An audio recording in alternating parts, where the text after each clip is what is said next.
YouTube के सभी दर्शकों को मेरा नमस्कार। आप सभी को राधे राधे, जय श्री कृष्ण। हिंदी सप्ताह 18 दिवस 1 क्लास नंबर 99 में आप सभी का स्वागत है। आज की क्लास में हम आपकी जो भाषा भारती है उसका पाठ 12 का अभ्यास करेंगे। इस पूरे सप्ताह 18 में आपका यही पाठ चलेगा, खूंटे का घोड़ा। तो सबसे पहले आप इस खूंटे का घोड़ा पाठ को अपनी पाठ्य पुस्तक से अवश्य पढ़ लें, है ना। उसी के आधार पर पूरा का पूरा सप्ताह चलने वाला है। दिवस 1 की शुरुआत करते हैं मौखिक भाषा चर्चा के साथ। तो ये चर्चा आप अपने शिक्षक से अवश्य करें। इन बिंदुओं पर चित्र में बालिका अपनी सहेलियों को क्या सुना रही होगी। हो सकता है कविता सुना रही हो, कहानी सुना रही हो। आपकी माँ, दादी, नानी ने कौन कौन सी कहानियाँ सुनाई हैं। आपके घर में आपने दादी नानी से कोई कविता या कहानी सुनी है, कहानी सुनाती हैं अक्सर, तो उस कहानी के बारे में आप बता सकते हो। कहानियों में सुने पढ़े हुए जानवरों के नाम बताओ। अगर कोई कहानी आपने सुनी है तो उसमें कौन कौन से जानवर आए थे उसको बताएं। उसके बाद खूंटे का घोड़ा। खूंटे का घोड़ा जो पाठ आपकी भाषा भारती में दिया गया है उसका सरल रूप पाठ्य पुस्तक में लगभग 3 पेज का है ये पूरा का पूरा पाठ। वहाँ से आप इसको विस्तृत रूप से पढ़ें और समझें। उसका सरल रूप यहाँ पर दिया गया है। इस पाठ में वृद्धा नानी बुधिया को बंजारे की कहानी सुना रही है। किसकी कहानी है ये? बंजारे की। बंजारा नेक इंसान है। वह घोड़े से अपने जंगल के रास्ते अपने घर जा रहा था। रात होने के कारण वह एक व्यक्ति के घर रुक जाता है। सुबह वह व्यक्ति बंजारे के घोड़े को अपना घोड़ा बताने लगता है। उसे याद आता है कि आते समय जिस बूढ़े व्यक्ति को मैंने गड्ढे से निकाला था वही मेरी मदद कर सकता है। बंजारा बूढ़े बाबा के साथ गांव के मुखिया के पास पहुंचा। मुखिया ने बंजारे की पूरी बात सुनी। इस बीच ठग यह मानने को तैयार ही नहीं था कि वह घोड़ा उसका नहीं है।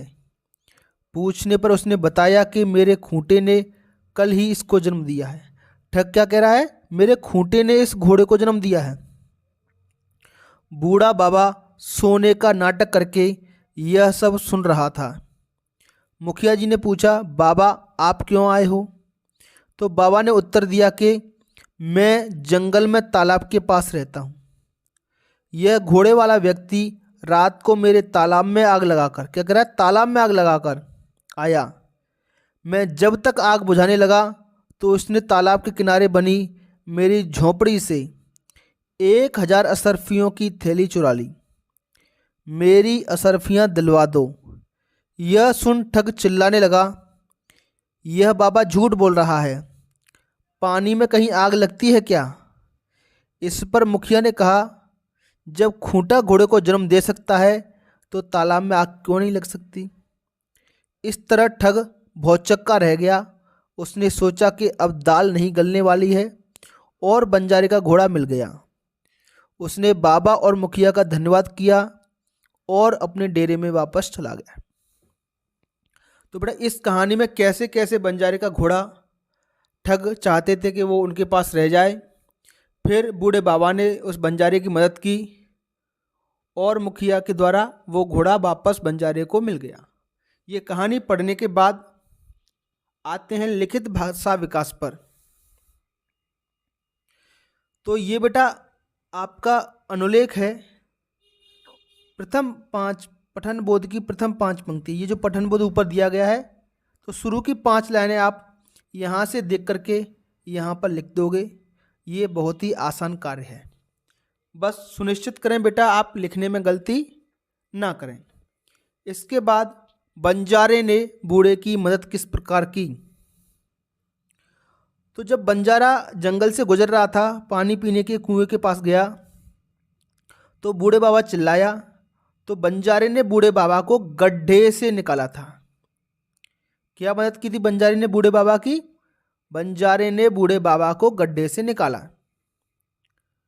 अगला प्रश्न है, अगर आप बूढ़े बाबा के स्थान पर होते तो घोड़ा दिलाने के लिए क्या उपाय करते? अगर हम बूढ़े बाबा के स्थान पर होते तो सबको थाने या कोर्ट में ले जाकर न्याय करवाते। बेटा उस समय तो पंचायतें होती थी, मुखिया होता था। अगर उसकी जगह अब हम होते तो हम कहाँ जाते? थाने या कोर्ट में जाकर के न्याय करवाते। किसके द्वारा? वकील के द्वारा। ठीक है, ये आपके स्वयं के विचार हैं बेटा। आपके मन में कोई और विचार आ रहा हो तो आप वो भी लिख सकते हैं। इसके बाद पठन लेखन गतिविधियां, वाक्य शब्द। एक मुहावरा दिया गया बेटा, आंखों का तारा होना। इसका अर्थ होता है बहुत प्यारा होना। इसी तरीके से वाक्य में प्रयोग कीजिए, राघव अपनी माँ की आंखों का तारा है। राघव माँ की आंखों का तारा है। आंखों का तारा मतलब राघव अपनी माँ को बहुत प्यारा है। इसी तरीके से अगला मुहावरा है, लोहे चने चबाना। तो इसका अर्थ होता है बहुत परेशान करना। इसका वाक्य में प्रयोग यहाँ पर किया गया है, रानी लक्ष्मीबाई ने अंग्रेजों को लोहे के चने चबा दिए। मतलब अंग्रेजों को बहुत परेशान किया। दूसरा है दांत खट्टे करना। दांत खट्टे करना का अर्थ होता है हारने के कगार पर ला देना। तो ये दूसरे मुहावरे का प्रयोग यहाँ पर किया गया है। सुभाष चंद्र बोस ने अंग्रेजों के दांत खट्टे कर दिए। मतलब बिल्कुल हराने के कगार पर ला दिया था अंग्रेजों को। उसके बाद अगला है आपका 9-2-11 होना। तीसरा मुहावरा है 9-2-11 होना।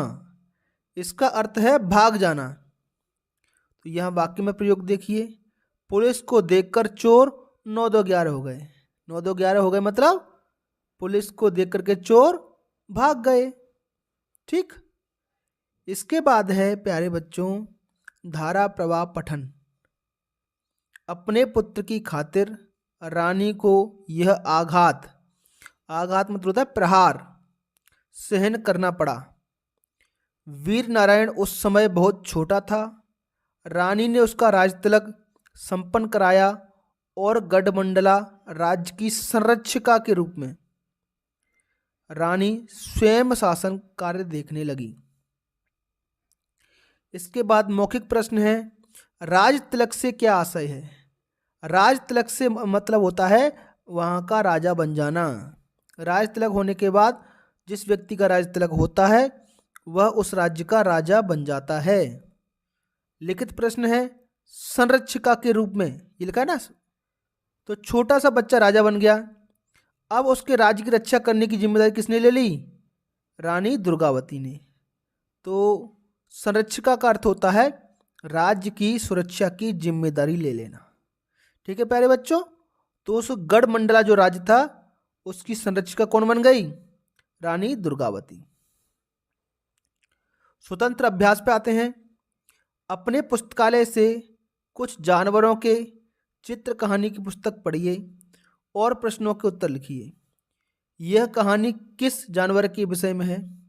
तो एक कहानी है जिसमें लोग जंगल के जानवर होते हैं। पुस्तकालय में एक पुस्तक मिली थी हमें, तो जंगल के सारे जानवर मिलकर के जंगल में शादी का त्यौहार मना रहे हैं, शादी मना रहे हैं। किसी की शादी है, उसमें नाच रहे हैं, गा रहे हैं। कोई पत्र लिफाफे बांट रहा है, कोई नाच रहा है, कोई गाने गा रहा है, कोई एक डाली से उस डाली पर फुदक रहा है। तो यह कहानी जिराफ, भालू, गिलहरी, हाथी आदि जानवरों के बारे में थी।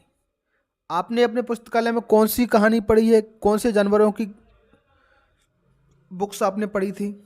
उसके बारे में लिख सकते हैं। कहानी में कौन कौन से पात्र हैं? तो कहानी में भालू, मोर, जिराफ, हाथी, गिलहरी, बंदर आदि पात्र हैं।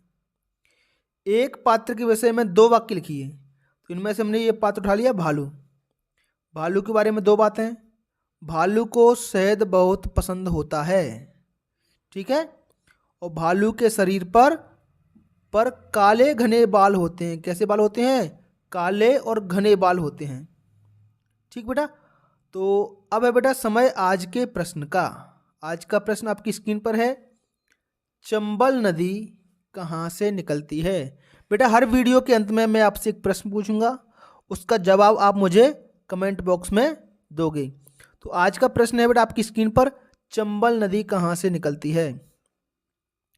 इसके ऑप्शन है भोपाल, जबलपुर, सी ऑप्शन अमरकंटक, या फिर ऑप्शन डी महू। अपना जवाब मुझे कमेंट बॉक्स में दें। जो बच्चे सही जवाब देंगे तो उनको मैं रिप्लाई में थैंक यू लिख करके भेजूंगा, उनके नाम के साथ थैंक्स लिख करके भेजूंगा। ठीक, तो चलिए बच्चों, फिर मिलेंगे अगली क्लास में। तब तक के लिए आपका दिन शुभ हो। Have a nice day and thank you.